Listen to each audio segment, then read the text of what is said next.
여러분 안녕하세요. 시카고 예수사랑교회 황선웅 목사입니다. 오늘도 말씀을 먹고 살고 변화되는 하루 되시길 소망합니다.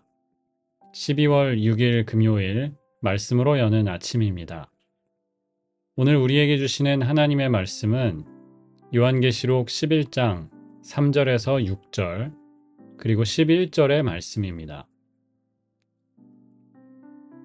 나는 내 두 증인에게 예언하는 능력을 줄 것이다. 그들은 1260일 동안 상복을 입고 예언할 것이다.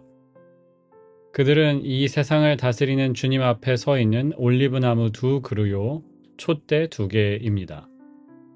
그들을 해하려고 하는 사람이 있으면 그들의 입에서 불이 나와서 그 원수들을 삼켜버릴 것입니다.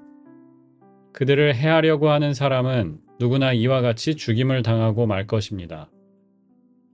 그들은 자기들이 예언 활동을 하는 동안에 하늘을 닫아 비가 내리지 못하게 할 수 있는 권세를 가지고 있습니다. 또 물을 피로 변하게 하는 권세와 그들이 원하는 대로 몇 번이든지 어떤 재앙으로든지 땅을 칠 수 있는 권세를 가지고 있습니다. 11절입니다. 그러나 사흘 반이 지난 뒤에 하나님에게서 생명의 기운이 나와서 그들 속으로 들어가니 그들이 제 발로 일어섰습니다. 그것을 목격한 사람들은 큰 두려움에 사로잡혔습니다. 이는 주님의 백성에게 주시는 주님의 말씀입니다. 하나님께 감사드립니다. 오늘 말씀은 두 증인에 관해서 이야기합니다. 사실은 본문이 11장 1절부터 14절까지 긴 본문인데요. 저희는 시간 관계상 몇 절만 읽었습니다.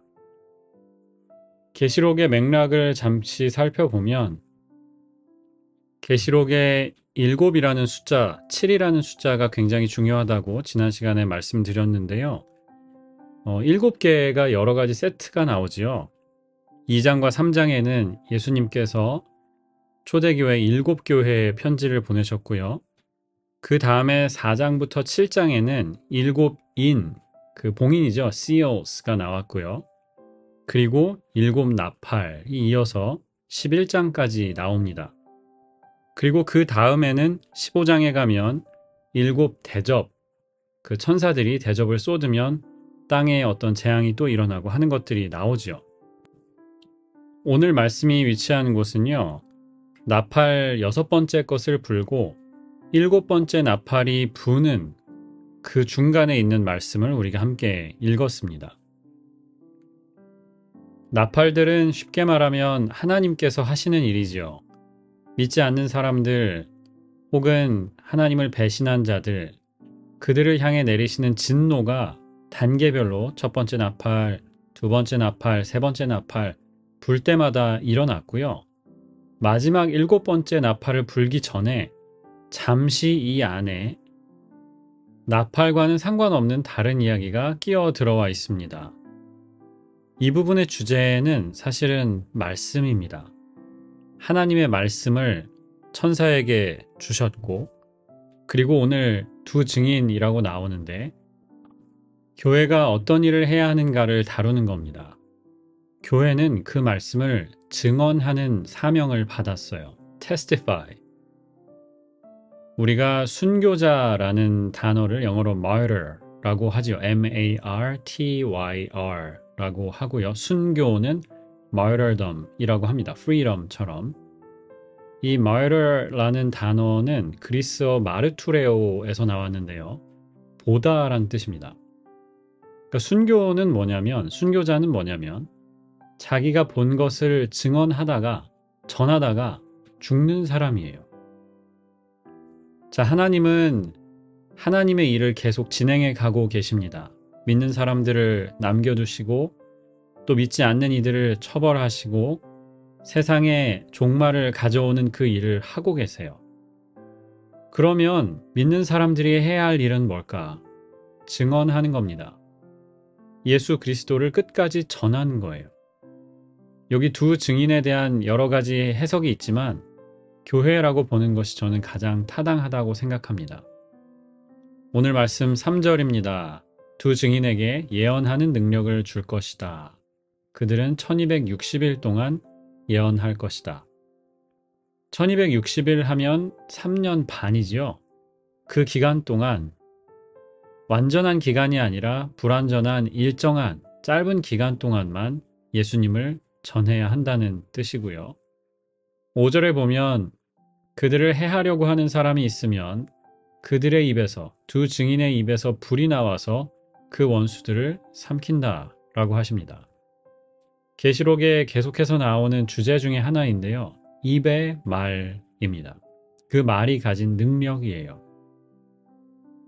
교회가 증인된 역할을 감당하면서 여러 가지 어려움을 겪을 겁니다. 해하려고 하는 사람들을 만날 겁니다. 교회는 그 어려움을 어떻게 이겨나가야 하는가, 그들과 어떻게 싸워야 하는가, 말씀으로 싸워야 합니다. 입의 말로 싸워야 합니다. 6절, 그들은 예언을 하는 동안에 하늘을 닫아 비가 내리지 못하게 할 수 있는 권세를 가지고 있다. 엘리야이지요. 그 다음에는 물을 피로 변하게 하는 권세와 여기에 나온 것들은 모세가 행했던 재앙들을 가리킵니다.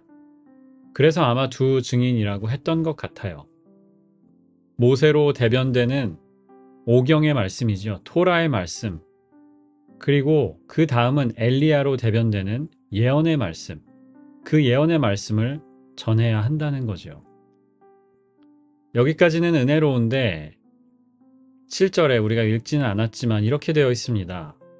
그러나 그들이 증언을 마칠 때에 아비소스에서 올라오는 짐승이 그들과 싸워서 이기고 그들을 죽일 것입니다.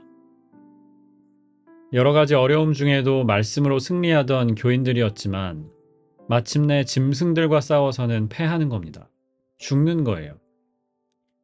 8절에는 이렇게 나와요. 그들의 시체는, 두 증인들의 시체는 큰 도시의 넓은 거리에 버려지게 된다. 9절에는 그들은 죽었지만 적법한 방식으로 장례를 치르지 못하게 된다고 되어 있어요. 시체가 무덤에 안장되는 것을 사람들이 허락하지 않을 것이고요. 10절에 보면 땅에 사는 사람들이 그 시신을 두고 기뻐한다는 거예요. 서로 즐거워한다는 거예요. 여기까지가 아마 초대교인들이 겪었던 예수님을 증언하는 과정에서 겪었던 어려움을 가리키는 걸 겁니다. 말씀의 능력도 있었어요. 마치 하늘이 닫히는 것처럼 혹은 물이 피가 되는 것처럼 말씀을 통해 역사하시는 하나님을 만났습니다. 세상이 보기도 했어요. 그런데 그들이 마주해야만 했던 잔인한 결말이 있었다는 거죠. 죽음이었습니다. 억울한 죽음이었어요. 패배였고 순교의 사명이었어요. 그러나 11절 말씀은 분명히 약속하지요. 사흘 반이 지난 뒤에 하나님에게서 생명의 기운이 나와서 그들 속으로 들어가니 그들이 제 발로 일어섰다. 마치 에스겔이 본 환상처럼 메마른 뼈들에게 하나님의 생기가 들어가서 살아나서 하나님의 군대가 되었던 것처럼 의인들, 특별히 주님을 증거하다가 죽은 증인들의 죽음도 그저 죽음으로 끝나지 않을 것입니다. 하나님의 영이 반드시 그들을 살리시고 영원한 생명으로 인도하실 겁니다. 저는 여기서 조금 엉뚱한 질문이 생각났습니다. 왜 하필이면 두 증인이라고 했을까?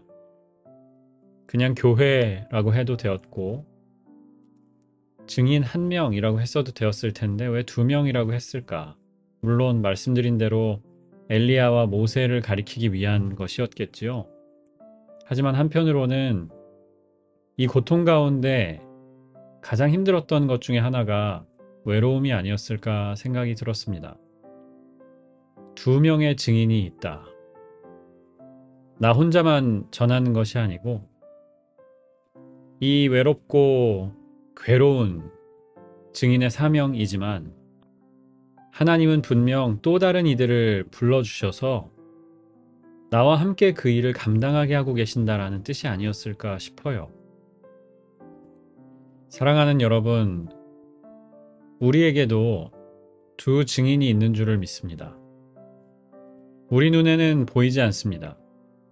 나 혼자만 일하고 있는 것 같고, 나 혼자만 믿음을 지키고 있는 것 같아요. 하지만 주님은 두 증인을 부르셨습니다.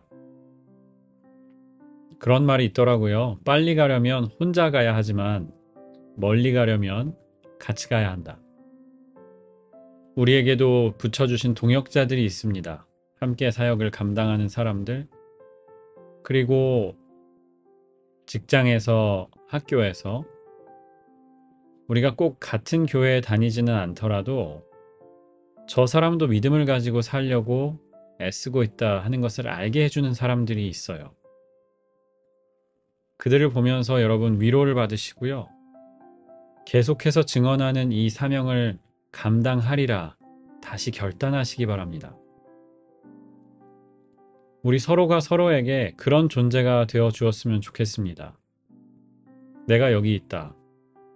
내가 함께한다.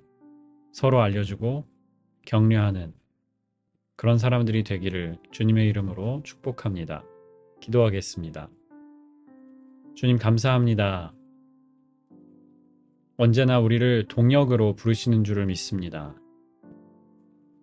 함께하는 이 가운데에서 서로 격려를 얻게 하시고 함께 불러주신 다른 증인들을 보면서 계속 예수님을 고백하고 증거하는 사명 충성되게 감당하는 저희가 되게 하여 주옵소서. 감사하옵고 예수님의 이름으로 기도합니다. 아멘.